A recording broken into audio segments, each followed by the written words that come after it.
Moteur! Allons-y! Moteur!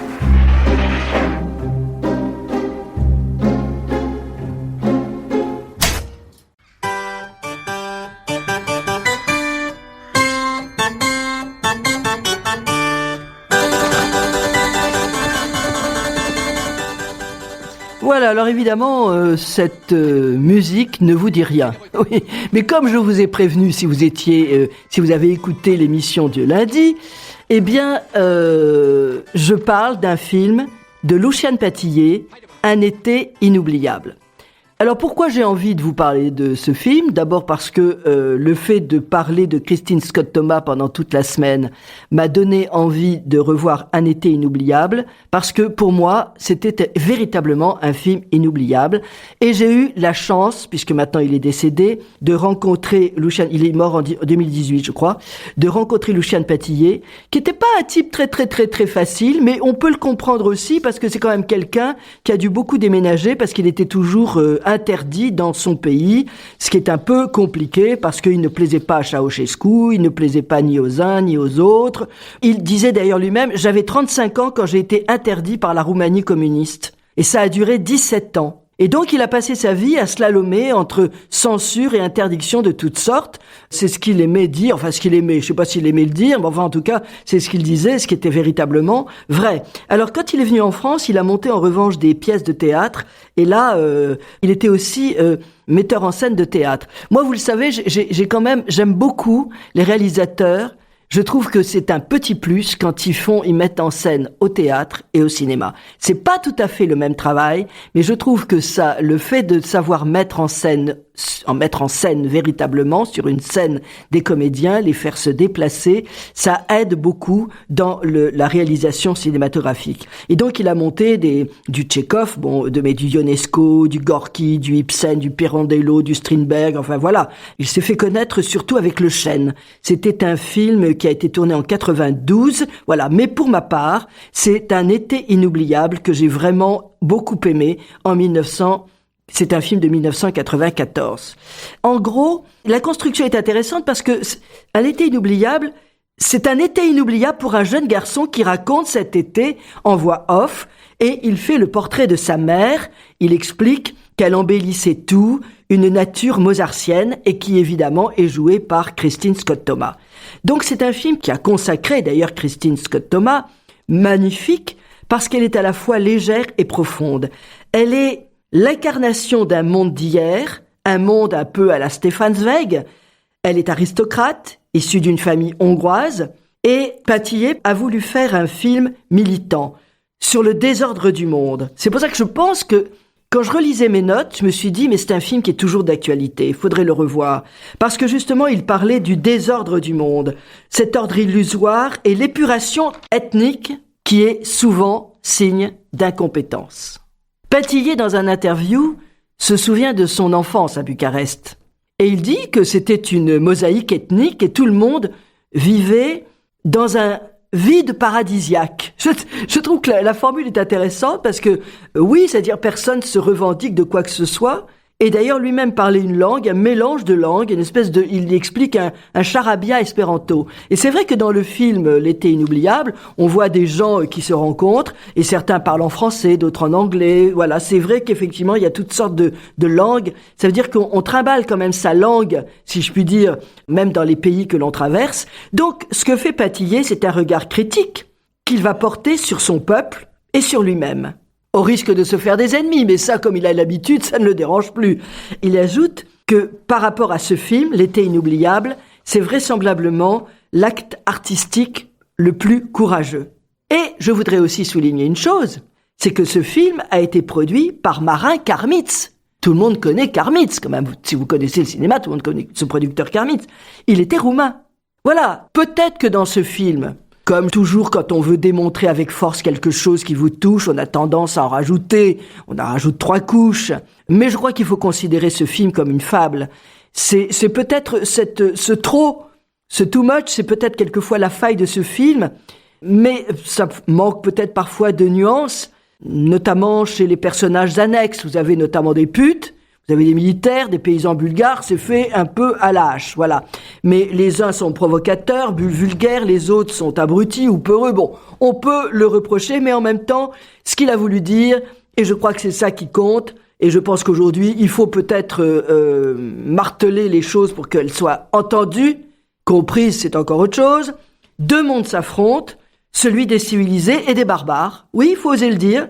Et donc, dans un décor aride, la famille du capitaine Dumitriu, elle est déportée parce que justement, il a osé dire des choses qu'il ne fallait pas dire.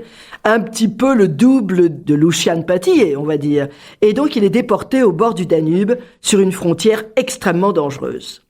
Et déjà, au sein même d'une même société, il faut savoir que cette femme, dont parle justement ce garçon en off, jouée par Christine Scott Thomas, elle est trop belle, trop distinguée, trop droite, ça dérange. On va la voir lors en tout cas, on va pas la voir à la radio, vous l'avez remarqué, on ne voit pas les images à la radio. Eh bien là, en revanche, on va l'entendre. Ils sont en train de danser, évidemment, et puis il y a un jeune officier qui vient et qui lui fait du gringue. Et comme je vous le disais, lui va parler en français, elle peut répondre, voilà. Donc tous les accents se mélangent, et vous allez lui voir que tout d'un coup, il lui demande, alors qu'il sait pertinemment qu'elle est la femme du capitaine, eh bien ça ne le dérange pas, il lui fait quand même du gringue. On écoute ça tout de suite. Vous savez, je ne m'attendais pas à trouver une personne comme vous dans son trou perdu. Quand je vous ai aperçu pour la première fois, vous vous rappelez? Non. Donc, capitaine? Non. Je faisais un tour à cheval sur la promenade au bord du Danube. Vous étiez avec les enfants, dans l'Orlando. Il y avait aussi une femme. Oui, la nourrice. Et je me suis dit, tiens, je ne sais à qui sont les gosses, mais la mère, elle est remarquable. Après, je vous ai vu faire du cheval avec Petrica, et j'ai compris. J'ai rarement vu une femme monter comme vous. Parole d'honneur. J'étais écuyère de cirque dans le temps. Cirque d'aller à Budapest. C'est là que Petrica m'a acheté. Ça alors, vous moquez de moi, hein? Mais je passais à travers des cercles de feu. Laisse tomber. Vous êtes apparenté au Lascari, non? Vous êtes une grande dame. Padruste, mergeți?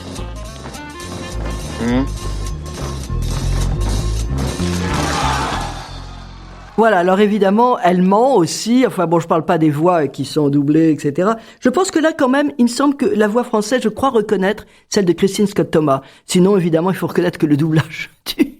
Je ne sais pas dans quelle langue il parlait initialement dans le film, je me souviens plus. Mais là, la traduction, c'est vrai que c'est un peu troublant, quoi. Enfin bref. C'est une femme libre. C'est une femme libre qui raconte des grands coups, qui en a rien à faire, mais qui en réalité est très amoureuse de son mari. Et c'est elle qui a cette ouverture d'esprit qui va l'entraîner à refuser d'obéir. C'est la raison pour laquelle il va être muté dans une zone extrêmement dangereuse, parce que il considère que les ordres qu'on lui donne sont injustes et barbares. Et donc, évidemment, quand on est officier, on doit obéir. À partir du moment où il ne le fait pas, eh bien, il est muté. Et donc, les voilà partis tous les deux. On va réécouter d'ailleurs, écoutez tout de suite une séquence où vous allez entendre parce qu'il part dans une carriole qui est tirée par des chevaux. Il est quand même un peu anxieux parce que c'est vrai que cette zone dangereuse, c'est peut-être pas idéal pour amener une famille, mais elle suit sans problème, et elle va même essayer de faire une vie là-bas douce, drôle. Elle amène son clavecin, elle va même y mettre un miroir vénitien, qui d'ailleurs va être brisé par une balle qui vient de l'extérieur. Donc, on écoute tout de suite cette séquence où ils partent tous les deux, et il y a une grande harmonie entre les deux, et notamment au niveau de l'image, et ça c'est dommage qu'on ne la voit pas, mais elle est là, debout dans cette carriole tirée par les chevaux, et elle tient un grand voile qui flotte au vent, et puis elle le lâche. Et donc là, il y a peut-être un côté symbolique, mais c'est aussi d'une beauté formidable. On écoute tout de suite cet extrait.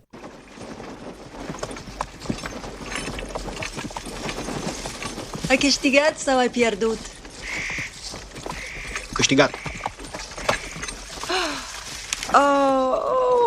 Mi-a luat vântul. Să ne întoarcem, măi, Vasile. Nu las-o. O găsește un om sărac. Bine, dragă, dar eu nu-ți pot cumpăra curând a doua. Mână înainte, Vasile.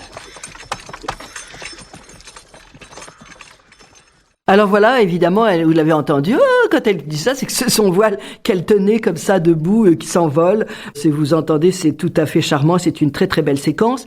Et donc ce film, ce hiatus qu'il va y avoir entre la barbarie et la civilisation, ça c'est quelque chose qui est constant tout au long du film. Et d'ailleurs, dans les premiers plans sont assez calmes, mais les seconds plans sont violents. Quand je parle des seconds plans, ça veut dire que dans un même plan cinéma, vous avez à l'intérieur du cadrage, vous avez quelquefois même les deux plans sont séparés par une fenêtre. Et donc on joue sur la transparence, c'est-à-dire que on voit ce qui se passe derrière la fenêtre, de l'autre côté de la vitre.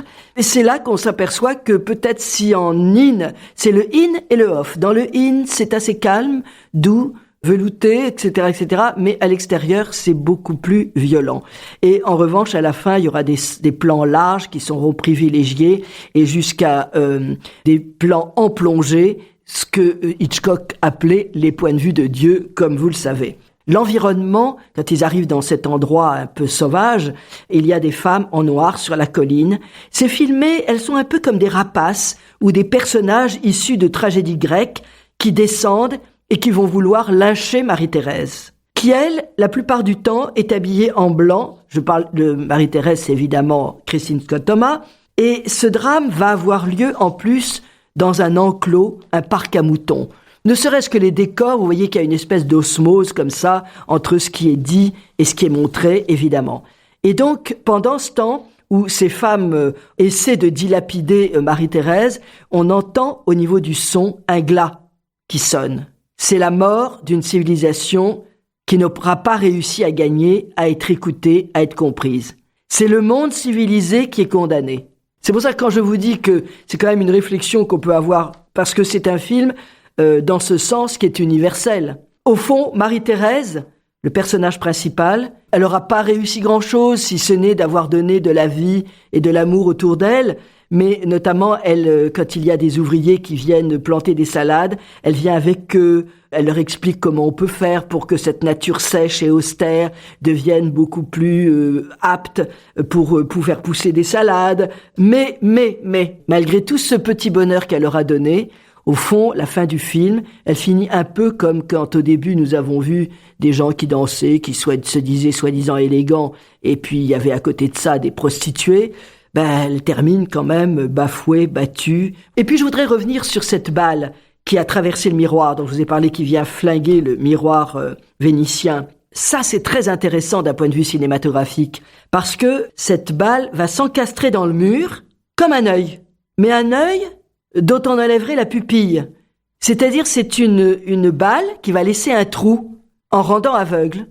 Et ça arrive terriblement en contrepoint avec les vitres dont je vous ai parlé, au travers desquelles Marie-Thérèse voyait, assistait au monde extérieur et malheureusement impuissante. Alors, je vous l'ai dit, ce film est tendu par la voix off de son fils, et c'est la voix off de son fils qui clôture le film en disant qu'elle s'est mise à boire. Refuge dans l'alcool, source d'oubli.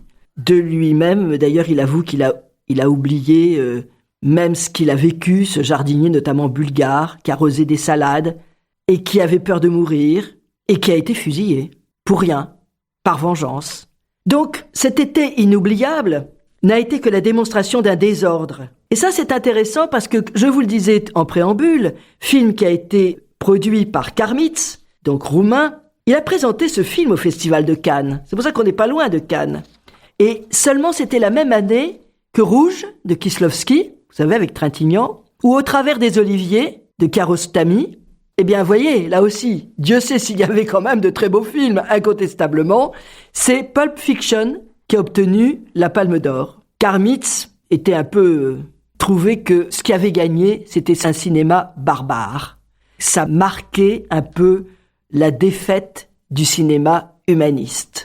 Alors moi, je ne ferai aucun commentaire, je dirais simplement que le président du jury cette année-là, où on a préféré Pulp Fiction à Rouge de Kieślowski, Au travers des oliviers, où le film évidemment un été inoubliable, c'était Clint Eastwood. Et bien voilà, donc no comment, et donc on se voit la semaine prochaine.